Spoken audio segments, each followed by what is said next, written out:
Hello, everyone. Welcome back. We know we missed a week. We're so sorry. The summer is very busy. I'm not sorry. Yeah, Cole's not sorry. I'm a little sorry. I was gone last week. Cole was busy last week. His kids were sick. My kids were sick. Everybody's kids were sick. My kids are still, they're not sick yet. But in that time, I did go see Spider-Verse again. He did. So anyways, I had some free time when I was out at Rivercrest. Yeah. I would lead the morning session at 8:45. My nose is stuffed up again, so we're back to the stuffed cast. The stuffed cast. I would go, what was I saying? I went, okay. Morning session at Morning Rivercrest? session, 8:45. I got done about 9:30. So I would come back to Omaha from Fremont, and I would go to the gym, see my family for a little bit, and then just do whatever I needed to do, right? So then I had wings for lunch, and I realized wings, you'd think like, ooh, spice, clear you out. No, it just clogs my nose. Oh, no. It's miserable. Anyways, it's my fault. I did it to myself. I deserve this. So one day I was just here a little longer than I thought, and I was like, oh, maybe I'll go out to the theater in Fremont and see Spider-Verse. But I also didn't know what that theater was going to look like, what it was going to be like, what are the seats like, blah, blah, blah, blah. Sure. So on my way out of Omaha, I'm like, you know what? Let's just see if there's a Spider-Verse showing at like 1:15 here. Yeah. In Omaha. And there was. So I went, and I was tired, so I kind of dozed off for part of it. And I really had to pee. Luckily, I've already seen it. So sadly, I didn't get to see the whole Mumbattan scene. Oh, that's the best. It is really good. But the rest of the movie is also very good. Yeah. Also, little fun fact for you that I found out. Miles, at the end, is voiced by a different person. Which, do you mean if you didn't know, we're spoiling things. Huge spoilers. Major spoilers. That I just gave away right there. So. Like super But you duper might not know. spoilers. Okay, Anyways, here we go. At the very end of the movie, Miles, from the... Not our Miles. The negative universe. Earth 42 Miles. Yes. The opposite Miles. Miles He's voiced Morales. by a different person. I did not realize because he's voiced by a guy who's actually half African-American, half Dominican. Okay. So he actually still, again, has that descent. Miles is half Puerto Rican, half African-American. But anyways, that doesn't matter. Not So he's exactly voiced by a different person who leans more towards the Hispanic, the Puerto Rican side of his descent because he's with his mom more. Yeah. Oh, that makes sense. That's why he doesn't just say Miles Morales. He says Miles Morales, and he like rolls his R. I can't right now because my nose is stuffed up. Sure. Wow. So Cole, what are your spoiler thoughts? I have a theory. Yes. I have a theory that, oh gosh, what's Spider-Man 2099? Miguel what? O'Hara. I have a theory that Miguel O'Hara is not actually a Spider-Man. I don't think he's I think he's probably a Spider-Man, but there's a chance he might not be, and I like the theory. Because the dude is built to look like a monster, okay? Yeah. And he has vampire teeth. And he's got vampire teeth. He is the dude's a vampire. Yep. He looks like he's a vampire. When he does use his powers, he is crawling with his claws, right? And Miles literally says, "Are you even Spider-Man?" Yeah. And he's like, "You don't even tell jokes. Are you even Spider-Man?" He, it's like while he's like, he's not crawling up by like the sticking, right? It's like he's piercing the side of the train that they're going up, which by the way was so cool. That whole scene was so cool. Yeah, that was beautiful. And then when he shoots webs, he's shooting webs out of I mean, technically they all have web shooters. It's not out of their body, but he's shooting it out of like his forearm, like the top of his wrist. Yep. Like a tech thing. And I looked at it all and I was like, I feel like this movie wants me to notice that this guy is barely Spider-Man the way that we know Spider-Man. And I wonder if that's on purpose. It could just be that that's how 2099 works, and I'm just not as familiar with Spider-Man 2099. Well, and then on top of that, there's another thing that you just made me think of. When he goes to the other universe, what is the best way to put this? When he goes to that other universe and becomes the Miguel O'Hara who didn't die. Yes. The whole point where everyone's disappearing and he turns around and makes eye contact with Peter B. Parker. Yes, I don't get that. I don't understand. Was that already when they knew the canon event? Was that when this already existed, the whole Spider Society? No, because that's why he created it. Yeah. Maybe Miguel O'Hara existed. Maybe this Miguel O'Hara existed in 2099. Sure. Figured out time travel. Sure. and then went to another universe where Miguel O'Hara existed because he found out about the multiverse, found out other ones existed, found out maybe in Peter B. Parker's universe there was another version of Miguel O'Hara who existed in, let's say, 2023, not 2099. Yeah. Who was happy, had a family, but then was killed. Mm-hmm. So... Yeah, I don't know. Because when he basically says, if you go to other universes and mess it up, it erases everything. Isn't that right, Peter? Isn't that right, Peter? Yeah, implying that Peter has personal experience with everything being taken, like erased from another universe. And I do not understand what that is about. I wonder if it's like a teaser for things they're going to show us in the next movie. Well, considering they do things pretty intentionally. Everything is on like purpose, and I love the whole thing from Spider-Verse 1 where Miles' spider sense is purple and green, and then it shifts to red and blue, and then the music changes from like creepy to like heroic. Oh my gosh. So crazy. I saw a video. I can't remember if you and I talked about this. We probably did, but I saw a video where a dude was explaining like the green and purple is supposed to represent like Green Goblin's colors, villainous colors, right? Prowler. Yes, Prowler. And that's Miles' colors until he spider senses with Peter Parker in the first into the Spider-Verse, right? And his colors change, like you said, to the blue and red or whatever, and then we get into this movie, and the other universe Miles still has that green and purple, as if maybe implying, like, originally our Miles Morales was supposed to become Prowler. He's supposed to be a bad guy, but because the trans-dimensional spider, Universe 42 spider showed up, it messed things up. And I hope this movie starts, this next movie, which probably isn't going to come out in March, I found out, which is very sad. No. It sounds like according to somebody, it says they haven't really done much with the movie other than the initial push. So, like, there's still a whole bunch of stuff that needs done. So, probably will come out late 2024 or 2025. Sad. Oh. But I hope this next movie starts right where this one left off, which is Miles sparking his hand on the punching bag. Yep. But I hope it starts with Prowler Miles starting to do a monologue, and he says, "Let's take this one from the top." Skips all the stuff, and he goes, "Such and such. This happened. This happened. This happened."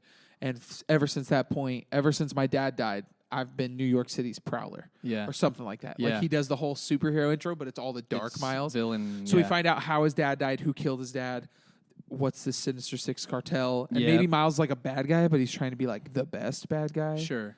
I don't know. Maybe he's like a particularly dark vigilante that is not necessarily against the law, but he's kind of above it in ways that the law doesn't approve of. Yep. And maybe they have a symbol to put maybe up in the sky. Maybe he's a billionaire. Maybe he's a billionaire, and maybe his parents died in a shooting. Yeah, at least one half of them. At least one of them. So I hope it starts that way. Yeah. Comic book comes down. It's like Prowler. Boom. I think that would be sick. Yeah, I would love that. Gosh, also, in this movie, we're introduced to a thing called canon events. Canon events. There are memes about this, I guess. And the timeline and stuff like that. And so with this movie, it's kind of cool. Somebody, I can't remember exactly what it says, but there's this article that came out that was like, this basically clears up any like plot holes that the Marvel Universe has had with like canon events and talks of things like that. I forget how they worded it, but I was like, oh, wow. This really does help that just by kind of adjusting things and just being like, no, it's supposed to happen. Yeah. So, I don't know. Yeah. That makes sense. In other Marvel stuff, they refer to Nexus events or Nexus beings. Anomalies. Saying, like, hey, for some reason across all the different universes, this event happens in all of them. Or this person exists in all of them. Scarlet Witch is one of those. Yeah. And this is like right up that alley, but specifically for the spiders, the canon events for your spider characters, which I find interesting. Okay, so like if you have canon events that are supposed to happen for Spider-Man, because it's clearly not canon event for Peter Parker's. Yep. Because you have multiple non-Peter Parker Spider-Men who have these canon events, being bit by the spider, losing a police chief that's close to them, right?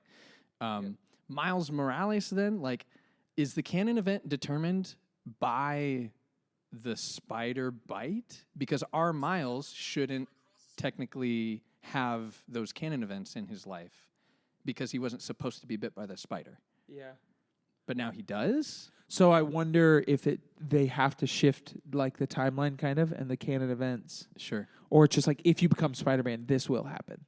Yeah. So like if Miles wouldn't have become Spider-Man, no, because he wouldn't have been Spider-Man because his Spider-Man was never supposed to die.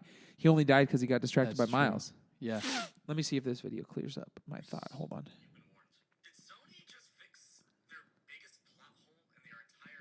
Oh, that's about Vulture. That's about Vulture. Yeah. That whole thing. Yeah, the Vulture and the Sony. Yeah. You know, all that jazz. Here's another question we're probably not supposed to get answers to. Did Peter Parker, the blonde one who dies, did he already have those canon events? Did he already lose? Like, did he lose? Is that why we haven't seen Gwen in his universe? Because Gwen died?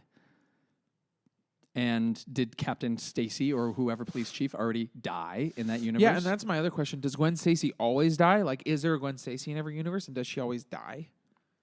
Yeah. Or, like, how does that work? Is it just like you lose a loved one? I don't know. And it's a police captain? That brings me to my next theory. I think Gwen's going to die. You think so? I think Spider-Gwen's going to die. Because they have to make up for the canon event, and so now Miles is falling in love with a Gwen, and so Spider-Man's falling in love. But if it's Spider-Man falling in love with Spider-Man, is that the canon event? No, it's a oh God, what do they call it in Loki? It's an anomaly. When Loki falls in love with female Loki and it spikes the Time Variance Authorities thing and they're like, "Whoa, no!" What if the TVA shows up and we have a TVA Spider Society crossover? Oh man, Loki shows up in Spider-Verse? Please make it so. Yeah, I don't know. The reason I think Gwen could die is because I think that'd just be really good story writing because we all love Spider-Gwen and she should not die. But they've introduced the same I think Peter B. Parker's going to die. I think you could afford to lose Peter B. Parker. And that's why I don't like him dying. It'd be so sad he has a daughter. Yeah, that'd be sad. But it doesn't affect us, and the viewer, as that's much. almost a canon event as well because you look at Spider-Man throughout the Marvel Cinematic Universe, and anytime they meet that's true. somebody who they have like a mentorship with, they die. Mm-hmm. Tony Stark and Tom Holland and Peter Parker in that universe. Ooh. Yeah, dude. Okay. Other things about the movie because there's so much that I just love. Gwen's world is beautiful and amazing. Yep, the watercolor world. I love that they played so loose with so free with saying when we say other universes, we mean like literally anything can go. Yep. There's a Lego universe. Which is so good. Obviously the real live action universes. Do you think that Peter Parked Car's universe is all cars? I'm sorry. Because the name of that car is Peter Parked Car. Peter Parked Car? Yeah, remember in the Spider when the car shows up? Yeah. That car was alive? His name. It says Peter Parked Car, Earth, whatever. What? Yeah. I knew the thing popped up. I didn't know it was saying this is Peter Parked Car. Yeah. He's from the Cars universe. I'm trying to figure that out. I'm like, is that Earth 53931? The world of sentient vehicles. Yes. And they were all riding inside of Peter Parked Car. That is, honestly, that's a little disturbing. Peter Parker. Peter Parker. That's a Tyrannosaurus Rex. On Earth, the world of sentient vehicles, an ordinary Peter Parked car maintained a secret heroic identity as the spectacular Spider-Mobile. J. Jonah Jalopy. And his taking care of his Aunt T. Peter fought villains such as Mr. Ario Speedbuggy. During the Inheritors Crisis, he was found by Miles Morales. And Miles is driving Peter Parker's car. Oh my gosh! So it's like Roger Rabbit. How did he become Peter? How did he become Spider-Mobile? Spider car. Yeah. What bit him? What got him? Peter Parked car origin. Is he just? Okay, I get that. That's some interesting stuff. Peter Parked car came from a world full of talking cars. It's called Van Hatton. Van Hatton. Yeah. That's pretty clever. Yeah, so Peter Parked car was real. So, never mind. That answers my question. Peter Parked car comes from a world of sentient vehicles. That's pretty great. Which is so awesome. I love that exists. I love it so much. I really enjoyed this movie was not about superheroes. This movie is about people and the problems that people have. And I mean, technically, that's what like all movies are about. But Marvel movies often feel like way up here, like I'm watching superheroes kick butt, and that's it. But like even in this movie, when they're fighting on the train that's going to the moon, right? They're fighting, but the real problem is like Miles feeling like my friends betrayed me. Miles feeling like I was an accident. Like questions of identity and who. Yeah, the Miles we know. Little spoiler. I mean, we're already in spoilers. The Miles that we know wasn't supposed to become Spider-Man. Basically, there it is. He's the first anomaly. The original anomaly. So he's caused a whole stink. Yeah. Also, I don't know if you noticed this, but in the end credit scene from Into the Spider-Verse, Miguel O'Hara is much smaller than he is in Across the Spider-Verse. He does not look like a raging beast of a man. And I don't think that's significant in any way. But he also can already go like around universes, because that's how he ended up in the 60s universe. He can, yes. Yeah, that's how he does in the end of that one. The like universe jumping device that Hobie makes for Gwen at the end. Did he make that off of the parts that he stole when they were all in there? That is so smart. I got a Spider-Punk shirt. He's stealing the things, literally tells Miles to make your own while he's making his own. Hobie Brown is the only one who is for Miles. I know. That whole time. One of the coolest scenes is when... So basically, Miles is learning this new trick. It's almost new trick. This new power where it's basically like Black Panther's suit, where it like takes the energy and pushes it out. But Miles is learning how to do that with his body. And so there's just one point where he's trying to get in to stop the Spot from getting into the Super Collider in Mumbattan. And he's like just charging it, and it won't work. And he's like, it just takes a second. And then Hobie comes through and blasts through with a guitar riff. It's so tight. And then he tells Miles basically like, he's like, oh yeah, you just go use your palms, right? And tells him like you have to use your whole hand basically. Use your palms, not your fingers. Then later, Miles gets trapped inside one of those whatever cubes where they keep villains. Yep. Which is really cool. So he's in there and he's trying to charge out, and everybody's like, oh, we got to let him go, and blah, blah. And everybody's just standing by and watching, basically, because they're like, Miles, your dad has got to die. Yeah. Miles is basically going to try and stop his dad being killed. He's like, no, it has to happen. If you don't let it happen, you're going to destroy the universe. Yeah, your universe. He's like, you have the chance to save either one person or like every universe. Yep. And he has his fingers and he's charging, and everybody's looking around, arguing, blah, blah, blah. Just kind of watching Miles, and Miles turns and looks at Hobie, and Hobie just like flashes his hands and says, use your palms, like Mouse, use your palms. Yeah. So then Miles does it and bursts out. Yeah. And then when that happens, basically everybody starts chasing Miles, and then Hobie goes, by the way, I quit. And he goes back into his universe and throws back his thing. Yeah. So Hobie's the... I love Hobie so much. I thought when he showed up, I thought he was just supposed to be like the ha-ha funny character. No. And then... like they surprised me on a number of levels. All the time they surprised me. The further you go, you're like, oh, wait a second. Hobie's really important to Miles. Oh my gosh. Like really important to Miles. Does he know about Hobie? What should I know about Hobie? Oh, he does. Oh, he definitely did not. Yeah, and Pravitar Prabhakar is incredible as well. So good. And he is a gem. And needs to be protected at all costs. If he dies, that will make me very sad. That would make me super sad. There's a lot of another easy adventure for. Oh no! Yeah. Also, another thing is this movie just has way too many characters that make you like, if this person dies, I will be sad. Yeah. And it's so bad because I shouldn't feel that way, but every character who comes on screen, I'm like, no, please don't kill them. Don't die. Sorry, I'm trying to find this shirt that I ordered. What's the name? I don't know this person's name on it. Such a good movie. It is such a good movie. And just a way to introduce so many Spider-Men, Spider-People. And it's just, it's so good. It's just so good. It is just so good. It's always good, and it will never not be good. It is good forever, and good. It is good, good forever, good for everybody. Yeah. Gosh, I know I have so many other thoughts and feelings about this movie that I want to say, but I'm struggling to remember them. This is the front of it. Show me the shirt. Oh, that's cool. Then on the back, it's got a bunch of stuff. It says like, with great power comes no future. It's very sick. And then it says Hobie Brown on it. It's what is cool. that? It's a metaphor for capitalism. I think it's worse than that. Wait, you're in a band? I thought you didn't like groups. Yeah. Also don't believe in consistency. It's so good. Oh no, dude, I saw a subtitle. You know when they're holding the spot as he's about to float into the super collider? Yes. Right? All three Spider-Men are like chained together to try and hold him back. Yes. Right? And he says something like, I'm not just going to be a joke to you, right? And Miles is like, you're not just a joke to me. I take you very seriously, right, guys? And everyone's like, yeah, right. Hobie literally says, while that's happening, he literally goes, I don't believe in jokes. Yeah. And he says, just kidding. Yeah. I didn't catch it. Yeah. I heard that in my second watch through.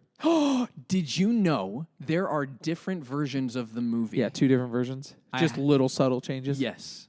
Yeah. I found this out 2 days ago. Christian showed me. I've only seen the one. Like I haven't seen a difference, but they exist because people have taken videos. They exist. Yeah. Christian and I were looking at some of the differences, and we were pretty sure the one he saw is different than the one I saw because there's a scene when the Spot is figuring out, I just need more spots.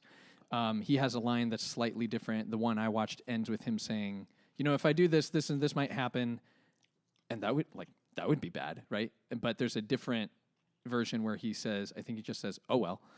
And it's a slight little difference. But I definitely remember laughing at him. Or it's going, like I could be bad. Or I could completely vaporize myself or something like that. Yeah. That's one I saw. Yeah. That's just blew my mind.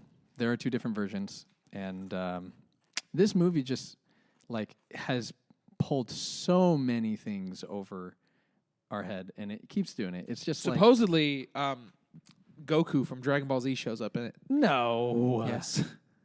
Is it Goku Spider-Man? No, that would be incredible. See, here's the deal. I don't know if it's real or not, but I don't know how somebody would have faked this. So, look right here.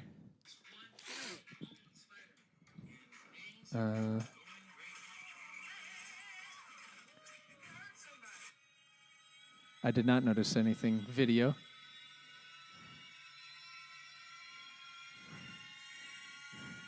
This is hurting me. No way. No way. He's there. I hope it's real. I hope it's Right? real.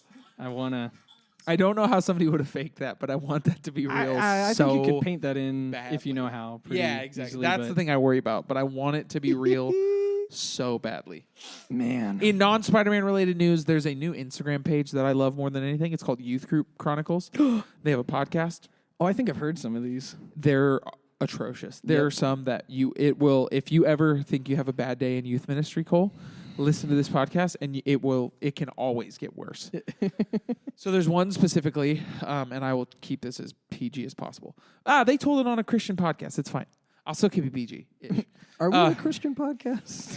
I mean, we're both pastors. What are we, Noah? Our students listen to it. Also, students in my dad's youth group listen to it now. What? Pastors' kids at City Light Council Bluffs East listen to our podcast. Hello. Regularly. They because one of them was talking about the Howdy tattoo to somebody. Oh, yeah. And joining the Howdy gang. And they asked my dad when he was going to get the Howdy tattoo. That's amazing. Well, welcome to our podcast, friends. Yeah. So people from City Light Council Bluffs, shout out to you. And it's all because I preached at my dad's youth group. I gave my testimony at my dad's youth group. And I mentioned we have a podcast. And they asked me what the title Burger King foot lettuce meant. So I had to explain that to a group of You're just going to have to listen to it. Yeah. So, but... Man, now I got to be way more careful about what I say. No, you don't. Do I? No. We never crossed the line. So, anyways, basically it was a youth Sunday. It was a youth-led Sunday. So youth did, which leads me to believe that it wasn't a huge church. So I don't know. Sure. But they had some money for this one piece of it. So the youth were like the greeters. They did communion. They did worship. They did blah, blah. The youth pastor was speaking, right? Yeah. So midway through the message, the pastor is going to switch from his iPad that he's teaching on. He's going to hit a button. And rather than what's on the screen, it's going to switch to this teaching, visual aid that's on this, back computer, right? Yep. So he's going to switch, boop, and it's going to pop up what's on that screen, and it's going to be a visual aid from that computer or something, right? Mm-hmm. So, again, youth is doing everything, including running sound. So there's a youth up there running sound and on that computer, right? So as the pastor's getting to the middle of his message, he switches, and instead of the visual aid, it is a very graphic video from an X-rated website that this student is watching. And it is flashed to the entire church who is in attendance that morning. And then the person closes out with, the service ended immediately after this. Oh, jeez. Oh, yikes. Wow. Can you imagine? One, nope. How does your church not have Wi-Fi blockers on for something like that? Two, holy smokes. How do you not vet who's going to be in your sound booth? I mean, anyways, that is probably one of my favorite stories from that. That is just... That poor kid is probably scarred for life. Well, he should be. Maybe he'll get that... Maybe he'll get that little bit of addiction in check, and maybe shame him. Maybe this will be the thing that wakes him up. Like, wow, I really have a problem. I was scrolling this at church during service on the sound booth computer, which then got put up onto the screen. Yep, for everyone to see. Oh, dude, can you imagine how mad parents would be if you had kids in there? Holy smokes! Like, obviously, people would be mad no matter what. The emails that came through. The emails. That poor pastor. Wow, yeah. Yeah, I've heard some crazy stories from, I think it's that podcast, the Youth Chronicles. They're just There's some bonkers. bad ones. There are some bad ones. I saw, friends of mine were talking about a dude who was at like a camp, and they had bought and brought a sheep. And all week long, had the kids get attached to the sheep. Yeah. And then, for the sake of an illustration, actually killed the sheep in front of them to, like, illustrate sacrifice and stuff. Traumatizing. No. Yeah. No. Your friends did this? No, they didn't do this. They told me about it, and they know. Do you remember Austin Edelman? Yeah. Yeah. Austin, I'm pretty sure said, yeah, I know the camp, like where that happened. And they, like, we've talked about it before as examples of what not to do while you're here. That person sacrificing a sheep, that person should be fired. That guy. Yeah. Oh, man. That's horrible. That is horrible. That's wolf. Sorry, I'm eating ice. Yeah, Kylie's going to hate it. Oh. I saw The Flash. Oh, did you? Is it good? It's fine. Oh. Yeah, it's fine. I'm sorry. I mean, it's a good movie. The CGI is atrocious at times. Yep. But I mean, what else are you going to do when Hollywood studios are like, hey, who can get this done the fastest and the cheapest? Yep. Okay, we need you to work 24 hours a day, 7 days a week. Yep. And if you can, an 8th day of the week that doesn't exist, we need you to invent that to meet our deadlines. Yeah. If you could invent. And so the CGI is a little messy. The cameos are really fun, though. The story's pretty fun. Seeing Michael Keaton back as Batman's pretty sweet. I think it's a cool story, and it's a nice little like bow on the Zack Snyder situation. And now we can move past that. Except DC fans won't, because they're just bitter about everything that's not Zack Snyder. Just the worst of the whatever. But pretty cool. What are you gonna do? New Superman just got cast yesterday, officially announced. Really? Yeah, I don't know who he is, but I didn't know who Henry Cavill was either. So that's true. That's true. New Superman and Lois Lane officially got their casting got announced yesterday by James Gunn, so it's official. It's legit. Okay. I finally saw Guardians 3. Yeah, that was good. What were your thoughts? We saw it after we had seen Spider-Man Across the Spiderverse, which actually did sort of like. When you see a movie that good, that's a superhero movie, and then you watch Guardians, which is good. Very good. And honestly, like way up there compared to other Marvel movies. I was like, this is really great. But like not Spider-Man Across the Spider-Verse great. It was good, though. I enjoyed it. Yeah, I thought it was still good. Very emotional story. Has Marvel's first F-bomb, which is pretty crazy. I thought it was pretty well placed, too. Supposedly it was improvised. Supposedly. It was so good. The whole like whatever opposite Earth thing that they were on, that was brilliant. I thought it was so funny, and the jokes about him driving the car, and that was he's great. like, it is funny. He's like, I was 12 when I got sucked up into space. Yeah, and here's the spoilers for Guardians. None of you came here for this, but I don't understand how Star-Lord's going to return. I don't get it. Is he? Did you not stay through the end credits? No. At the very end, he has an end credit scene where he's like talking to his grandpa, just living on Earth, and like he's mowing the lawn and stuff, and they're having a conversation that says Star-Lord will return. Really? Yeah. But it just says Star-Lord.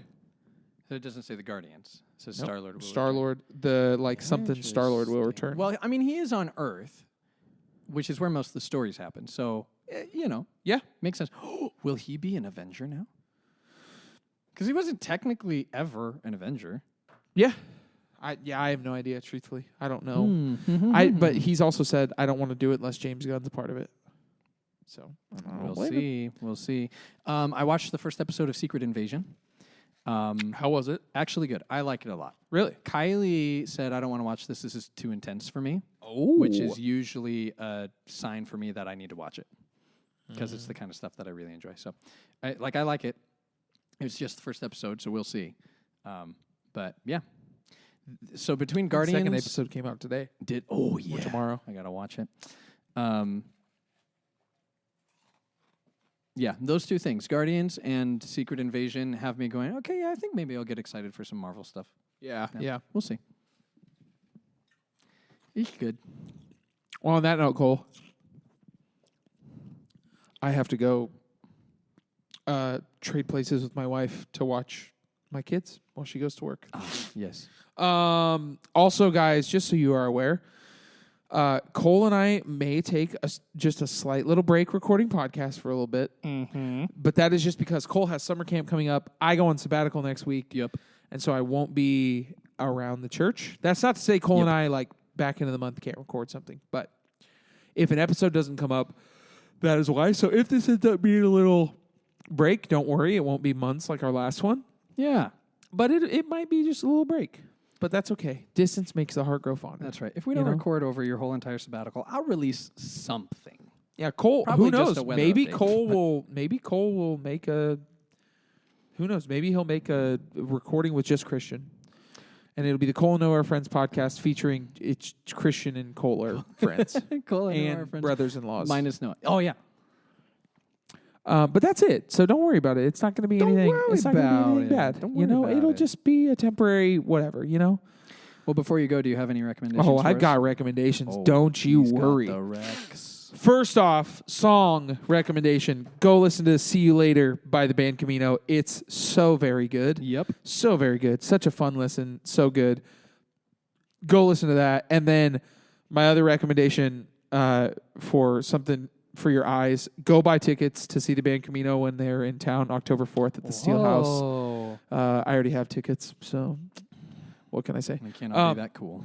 Well, try to. He's literally wearing a band Camino shirt right now, too. I am. It's the last man in the world one. So See You Later. Go listen to that. It's so very good. Then go see Across the Spiderverse, obviously.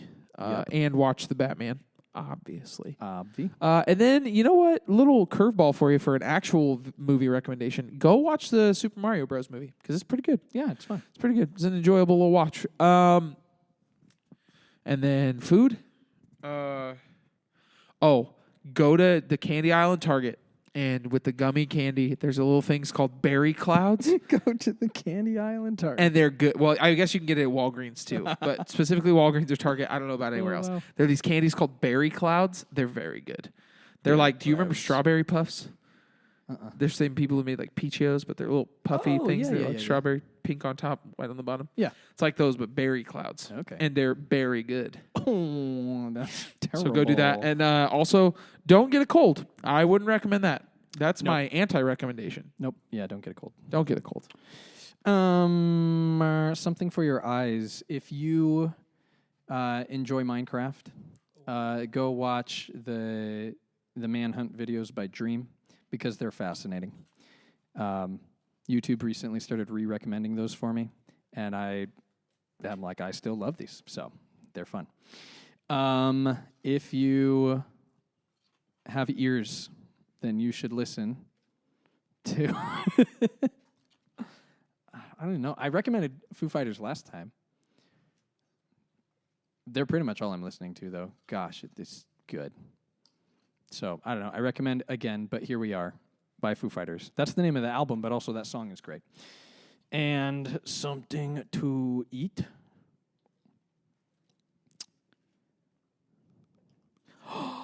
Soon, the Papillion Taco guy is opening a downtown Papillion storefront. Scott Nedved makes amazing tacos. I actually highly recommend those. He had a soft open yesterday, which by the time you hear it is 2 days ago.